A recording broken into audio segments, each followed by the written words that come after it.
नमस्कार दोस्तों, आज हम लोग टॉन्सिलाइटिस पर चर्चा करेंगे और इस बीमारी को समझने का प्रयास करेंगे। इस बीमारी को हिंदी में तालुमूल ग्रंथि प्रदाह या घंटी बढ़ना के नाम से जाना जाता है। जब हम मुंह फाड़ते हैं तो जीभ का जो जड़ होता है ठीक उसी के ऊपर एक लटका हुआ भाग होता है जिसको उपजिह्वा के नाम से जाना जाता है। इसी उपजिह्वा के नीचे अगल बगल वाला जो भाग होता है उसी को टॉन्सिल के नाम से जाना जाता है। जब इस टॉन्सिल में सूजन हो जाता है, दर्द देने लगता है, लाल हो जाता है, तो इसी को टॉन्सिलाइटिस के नाम से जाना जाता है।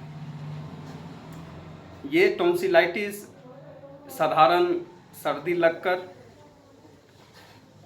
लगने से होता है या जब ऋतु परिवर्तन करता है, मौसम परिवर्तन करता है, तो उस समय सर्दी लगकर वो टॉन्सिल में सूजन हो जाता है, दर्द देने लगता है और टॉन्सिलाइटिस हो जाता है। जिन व्यक्ति को रक्त की अधिकता हो या पसीना जब शरीर से निकल रहा हो, शरीर गर्म हो और अचानक ठंडा लगने से पसीना बंद हो जाए, तो उसके कारण भी ये बीमारी उत्पन्न हो जाता है। यदि किसी के माँ और पिता किसी को टॉन्सिलाइटिस का बीमारी हो तो उनकी संतान को भी ये टॉन्सिलाइटिस होने की संभावना होती है। टॉन्सिलाइटिस मुख्य रूप से दो प्रकार का होता है, एक नया जिसको एक्यूट कहा जाता है और दूसरा पुराना जिसे क्रोनिक टॉन्सिलाइटिस के नाम से जाना जाता है। नए प्रकार का जो टॉन्सिलाइटिस होता है उसमें जब टॉन्सिलाइटिस बीमारी शुरू होता है तो या तो दोनों टॉन्सिल सूजता है या एक सूजता है, और एक सूजने के बाद कुछ दिन के बाद दूसरा टॉन्सिल भी सूज जाता है, सूजन हो जाता है और ये फूलकर बड़ा हो जाता है, सुपारी के आकार का हो जाता है, लाल रंग का हो जाता है, बुखार भी आ जाता है। फीवर 102 से 104 डिग्री तक रहता है। जब ये दोनों सुपारी जब बढ़ जाता है तो बढ़कर दोनों कभी कभी सट जाता है, जिसके चलते खाने पीने में दिक्कत होता है, निगलने में दर्द देता है। गले की जो गांठ होता है, गिल्टी होता है, इसमें सूजन आ जाता है। धीरे धीरे ये टॉन्सिल पक जाता है। पकने के बाद जब पकने लगता है तो काफ़ी दर्द देता है और जब पककर फट जाता है तो दर्द में आराम आ जाता है और बुखार भी कुछ कम जाता है। पुराने तरह का जो क्रोनिक टॉन्सिलाइटिस होता है उसमें जिन व्यक्ति को बार बार टॉन्सिलाइटिस का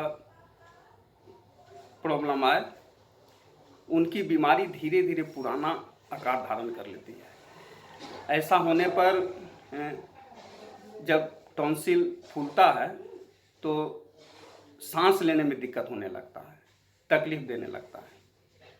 तो अगर टॉन्सिलाइटिस अगर किसी को हो जाए तो होम्योपैथ में बहुत अच्छी दवा हैं जिनका सिम्टम मिलाकर लक्षण देकर दिया जाए तो ये बीमारी ठीक हो जाता है। इस बीमारी में ठंडा चीज़ नहीं देना चाहिए, दही केला का सेवन नहीं करना चाहिए, कोल्ड ड्रिंक नहीं लेना चाहिए, बर्फ़ नहीं लेना चाहिए, ठंडे चीज़ों से बचना चाहिए।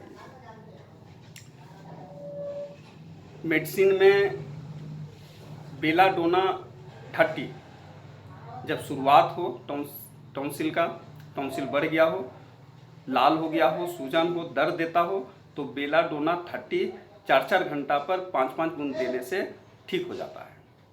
अगर बेलाडोना से नहीं ठीक हो तो मर्कसोल 200 4-4 घंटा पर 4-4 बूंद देने से ठीक हो जाता है। तीसरा दवा है हीपर सल्फ 200 तब देना चाहिए जब टॉन्सिल पकने लगे या पक गया हो तब हीपरसल्फ 200 का प्रयोग 4-4 घंटा पर 4-4 बूंद करने से ठीक हो जाता है। चौथा दवा है ब्राइटाकार। अगर टॉन्सिल सर्दी लगकर अगर टॉन्सिल में सूजन हुआ हो और ये दाहिनी तरफ का जो टॉन्सिल है उसमें सूजन हो गया हो तो ये दवा काफ़ी फायदा करता है। पांचवा दवा है फाइटोलेक्का। फाइटोलेक्का 200 ये नए प्रकार का टॉन्सिलाइटिस और पुराने प्रकार के टॉन्सिलाइटिस दोनों में काफ़ी फायदा करता है। और छठा है लेकेसिस। अगर बाएं साइड का जो टॉन्सिल में अगर सूजन हो जाए, दर्द दे, कोई भी वस्तु निगलने में दिक्कत हो तो लेकेसिस 200 का प्रयोग करने से बिल्कुल ठीक हो जाता है। तो दोस्तों, मेरा ये वीडियो पसंद आया हो तो इसको लाइक और शेयर ज़रूर करेंगे। धन्यवाद।